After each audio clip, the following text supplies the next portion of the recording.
नमस्कार दोस्तों, मेरा नाम है अनुपम मिश्रा और आप सभी लोगों का द टाइम फ्रेम में एक बार फिर से बहुत बहुत स्वागत है। दोस्तों, कल हम लोगों ने बात किया था कि मार्केट में हमें एक अच्छी खासी वोलेटिलिटी देखने को मिल सकती है और एक डेली चार्ट के ऊपर हमें कोई छोटा कैंडल जिसकी बॉडी छोटी होती है वो कैंडल भी हमें देखने को मिल सकता है। ये होता क्यों है इसके बारे में भी हम लोग आगे बात करेंगे। दोस्तों, एक बहुत बड़ा इवेंट लाइनअप है जिसकी वजह से ये जाहिर सी बात है कि वोलेटिलिटी बढ़नी ही बढ़नी है। 1 तारीख को बजट आ रहा है जिसकी वजह से ये जो उठा-पटक है, ये सारी चीज़ें हम लोगों को देखने को मिल रही है। दूसरा रीज़न ये है, जो कल हम लोगों ने वीडियो में डिस्कस किया था कि मंथली चार्ट पे जो हमारी मार्केट है, उसकी जो ट्रेंड लाइन है, हम उसके बहुत करीब आ चुके हैं, ठीक है? तो कहीं न कहीं एक पूरा ज़ोन होता है कभी भी सपोर्ट या रेजिस्टेंस की कोई लाइन नहीं होती, पूरा एक ज़ोन होता है। मार्केट वहाँ उस सपोर्ट ज़ोन तक पहुँच चुका है, जिसकी वजह से बार-बार मार्केट में एक बाउंस बैक देखने को मिल रहा है। ठीक है? तो वोलेटिलिटी का जो दूसरा रीज़न है, वो ये है कि हम ऑलमोस्ट अपने मंथली सपोर्ट लेवल के आसपास पहुँच चुके हैं, जो कि ट्रेंड लाइन से हमें मिल रहा है। चलिए आगे देखते हैं कि इसमें और क्या-क्या है। दोस्तों, हम लोगों ने डेली चार्ट के ऊपर बात की थी कि ये पूरा हिस्सा जो कि हमारे लिए एक बहुत ही अच्छे सपोर्ट लेवल की तरीके से काम कर रहा था, वो मार्केट ने क्या किया था, ब्रेक कर दिया था। और कभी भी जब कोई सपोर्ट या रेजिस्टेंस का ब्रेकआउट होता है, तो हम लोगों को मार्केट में एक रिट्रेसमेंट देखने को मिलता है। अगर उस रिट्रेसमेंट की बात करें, तो मार्केट में ये हिस्सा एक रिट्रेसमेंट के तरीके से काम कर रहा है। हो सकता है मार्केट में यहाँ पे थोड़ा टाइम बिताने के बाद अगर ये रेजिस्टेंस लेवल को जो इस समय जो पहले सपोर्ट था, इस समय जब रेजिस्टेंस बन चुका है, अगर मार्केट इस रेजिस्टेंस लेवल को ब्रेक नहीं करती, हमें मार्केट में फिर से दोबारा एक बहुत ही अच्छी सेलिंग देखने को मिल सकती है जब मार्केट के इस हिस्से को, यानी तकरीबन इसकी मार्किंग कर ली जाए। ये हिस्सा हम लोगों के लिए बनेगा ये वाला, जिसका लेवल आ रहा है तकरीबन 22,775। ये 22,775 का लेवल जैसे ही मार्केट ब्रेक करेगा, हम लोगों को फिर से एक अच्छी खासी सेलिंग देखने को मिल सकती है।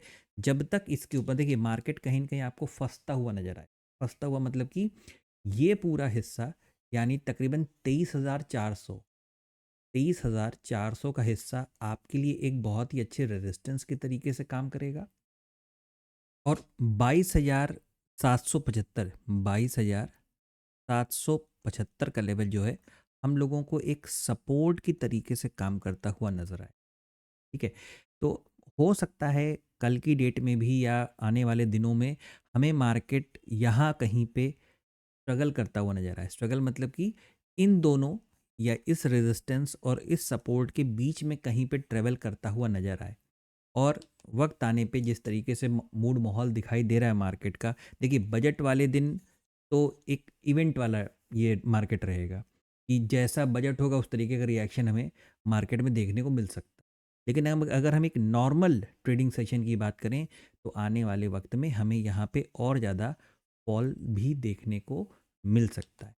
चलिए, ये तो बात हो गई डेली चार्ट के ऊपर। सीधे चलते हैं 1 घंटे के चार्ट पे। अगर आप 1 घंटे के चार्ट को देखेंगे, तो आज मार्केट में जिस चीज़ की बात की गई थी कि मार्केट जैसे ही अपने एक अहम सपोर्ट लेवल को ब्रेक किया है, तो कहीं न कहीं वो रेजिस्टेंस की तरफ बढ़ेगा वापस, मतलब रिट्रेसमेंट की तरफ बढ़ेगा और अपने रेजिस्टेंस लेवल तक वो जा सकता है, यानी इस लेवल तक, यानी 23,100 या 23,000 तक मार्केट फिर से जा सकता है।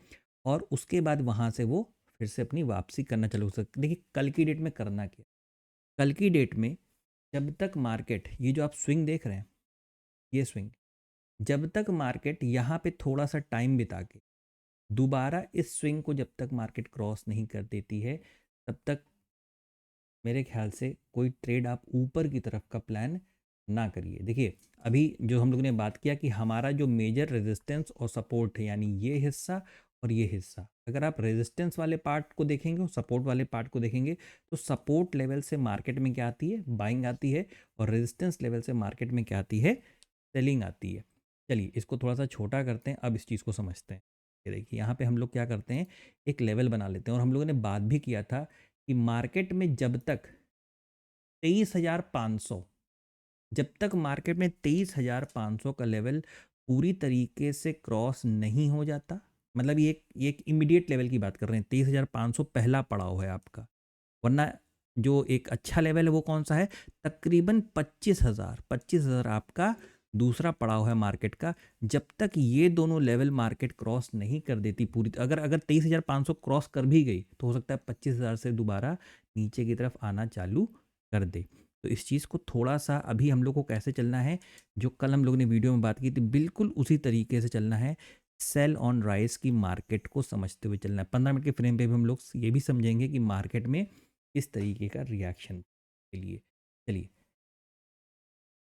अब आपको यहाँ पे नज़र आ रहा है 1 घंटे के चार्ट पे, 15 मिनट का चार्ट लगाते हैं सीधे 15 मिनट के चार्ट पे। ये देखिए, इसी चीज़ को 15 मिनट के चार्ट पे देखिए, मार्केट ने किया क्या था। मार्केट आज हम लोगों ने जो बात की थी सेल ऑन राइज वाली, मार्केट एक गैप अप ओपनिंग देता है और उसके बाद सीधे नीचे की तरफ आता है, नीचे की तरफ आता है, रेंज बनाता है, और जैसे ही वो अपने पिछले प्रीवियस रेजिस्टेंस लेवल को जैसे ही क्रॉस करता है, एक बहुत ही बढ़िया मूवमेंट हम लोगों को ऊपर की तरफ देखने को मिलता है। लेकिन आप इस चीज़ को समझिएगा दोस्तों, इस मूवमेंट को जरा सा देखिए जो ऊपर की तरफ जा रहा है, कितनी सारी कैंडल्स का डेवलपमेंट यहाँ पे हो रहा है, और जरा गिरने के स्टाइल को देखिए, एक दो कैंडल में पूरी पूरी मार्केट नीचे की तरफ आ रही है। इसी तरीके से हम लोग समझ पाते हैं या पहचान पाते हैं कि मार्केट का सेंटिमेंट किस तरीके का है, सेल ऑन राइज का है या बाय ऑन डिप्स का सेंटिमेंट। ठीक है, तो ये जानना समझना बहुत ज़रूरी है, और ये तभी आप जान पाएंगे जब आप डायरेक्शन को जान पाएंगे।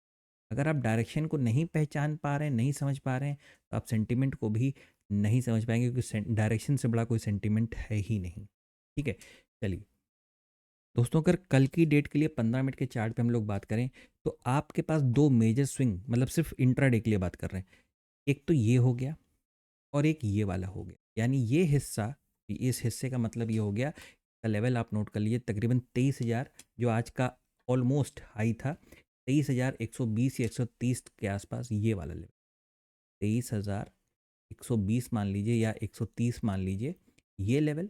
और नीचे की तरफ तकरीबन इसी लेवल को आप सपोर्ट मान लीजिए, यानी 22,775 के आसपास, ये लेवल, ये रेजिस्टेंस, ये सपोर्ट। और आपका मार्केट इस समय कहाँ है, इस रेजिस्टेंस और इस सपोर्ट के ऑलमोस्ट बीचों बीच है। ठीक है, ऑलमोस्ट क्या है, बीचों बीच है। हो सकता है कल की डेट में मार्केट हम लोगों को थोड़ा सा रेंज बाउंड या वोलेटाइल दिखे, लेकिन इन दोनों लेवल्स के बीच में ही दिखाई दे। ठीक है, तो आपने क्या करना है, आपको बस वेट एंड वॉच की सिचुएशन रखनी है। वेट एंड वॉच की सिचुएशन क्या रखनी है कि हो सकता है मार्केट इस तरीके से जाए, थोड़ा सा ऊपर की, मतलब यहाँ पे टाइम बिताने के बाद थोड़ा सा ऊपर जाए और दोबारा फिर से यहाँ पे मार्केट नीचे आने की कोशिश कर सकता है। जब तक मार्केट किसी नियरेस्ट स्विंग को, चाहे वो नीचे की तरफ, देखिए नीचे की तरफ तो ये बनेगा अगर मार्केट ऊपर की तरफ जाएगी, और अगर डायरेक्ट ऊपर चलना चालू करती है या गैप अप के बाद नीचे आके फिर से ऊपर चलना चालू करती है, देखिए कई सिचुएशन हो सकती है कि मार्केट डायरेक्ट यहाँ से ऊपर जाना चालू कर सकता है, गैप अप खुल के नीचे आए फिर ऊपर जाना चालू कर सकता है। ठीक है, इस तरीके से तो कोई भी जो नियरेस्ट स्विंग मार्केट ब्रेक करेगा, आप उस पर ट्रेड करने का कोशिश करना। अगर ऊपर का कोई ट्रेड बन रहा है तो आप हमेशा स्कैल्पिंग के ट्रेड को प्रेफरेंस दीजिएगा। स्कैल्पिंग, नीचे वाले ट्रेड में आपको, जब तक आप रेंज के अंदर हैं, इसमें भी आपको स्कैल्पिंग ही करनी है, क्योंकि पूरा खुला आसमान आपको नहीं मिल पाएगा। नीचे की तरफ अगर आप कोई ट्रेड प्लान करते हैं तो आप थोड़ी ज़्यादा देर वक्त के लिए उसमें रह सकते हैं, उसमें मोमेंटम स्पीड बहुत तेज़ आपको मिलती है, बस इतना ही फ़र्क है। चलिए दोस्तों, चलते हैं बैंक निफ्टी की तरफ, और वहाँ पे अगर हम एक चीज़ देखेंगे या नोट करेंगे कि बैंक निफ्टी के वीकली चार्ट के ऊपर जो ट्रेंड लाइन है, यानी ये वाली, ठीक है, उसको अगर हम लोग देखेंगे तो बैंक निफ्टी उस चीज़ को ब्रेक कर चुका है।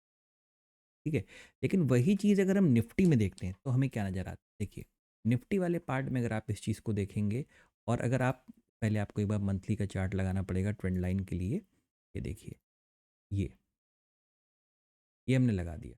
अब इसको वीकली चार्ट पे कन्वर्ट करते हैं, तो अगर आपको दिखाई देगा कि जो एक ट्रेंड लाइन का सपोर्ट बैंक निफ्टी में था वो टूट चुका था काफ़ी टाइम पहले ही, लेकिन निफ्टी में अभी भी कहीं ना कहीं गुंजाइश है, मतलब थोड़ी सी जगह बाकी है उस चीज़ को अभी कवर करने के लिए। ठीक है, तो सीधे चलते हैं बैंक निफ्टी की तरफ, और बैंक निफ्टी के वीकली चार्ट में अगर हम लोग देखें तो ये हिस्सा हम लोगों को ब्रेक करते हुए नज़र आ रहा है। कहाँ पे नज़र आ रहा है, वीकली चार्ट के ऊपर। यानी यहाँ पे एक जो गुंजाइश अभी नज़र आ रही है वो ये है कि मार्केट में यहाँ से किसी न किसी प्रकार का रिट्रेसमेंट शायद हम लोगों को देखने को मिले। ठीक है, रिट्रेसमेंट यहाँ पे किसी न किसी प्रकार का देखने को मिल सकता है। डेली चार्ट पे चलेंगे तो क्या नज़र आएगा? डेली चार्ट पे हमें नज़र आएगा एक बहुत ही बढ़िया सा फॉर्मेशन डब्लू के फोर्थ लेग का। ठीक है, लेकिन ये हिस्सा, ये पूरा हिस्सा यानी तकरीबन 49,600, ये जो पूरा रेंज है ये एक रेजिस्टेंस के तरीके से काम करेगा। तो अभी आपने क्या करना है, आप डब्लू के फोर्थ लेग पे हैं, आपको सिर्फ बाय ऑन डिप की स्ट्रेटजी से चलना है आपको। और एक बहुत बड़ी खबर भी आई थी बैंकिंग सेक्टर के लिए कि गवर्नमेंट की तरफ से काफ़ी सारा पैसा इनपुट किया जा रहा है बैंकिंग सेक्टर में। तो जिस शायद ये न्यूज़ बेस्ड या जो भी इस वक्त चार्ट हम लोगों को बता रहा है उसकी वजह से एक बहुत ही अच्छा मोमेंटम आज की डेट में भी हम लोगों को देखने को मिला और तकरीबन 800 पॉइंट प्लस बैंक निफ्टी बंद हुआ है। चलते हैं सीधे एक घंटे के चार्ट। ये देखिए एक घंटे के चार्ट पे आपको क्या नज़र आ रहा है। एक घंटे के चार्ट पे जो हम लोगों ने बात किया कि ये पूरा हिस्सा यानी तकरीबन 49,600, ये हिस्सा हम लोगों के लिए एक रेजिस्टेंस की तरीके से है।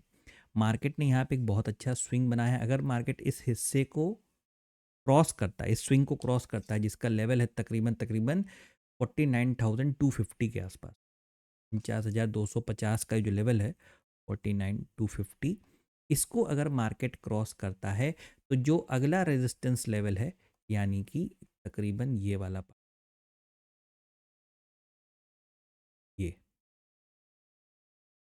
ये वाला पार्ट यानी 49,500 या 550 के पास जो ये लेवल है, ये लेवल भी हम 250 पॉइंट मतलब ऊपर यहाँ से हम देख सकते हैं बैंक निफ्टी में। तो बैंक निफ्टी में तो फिलहाल आप बाय ऑन डिप की स्ट्रेटजी पे ही काम करिएगा।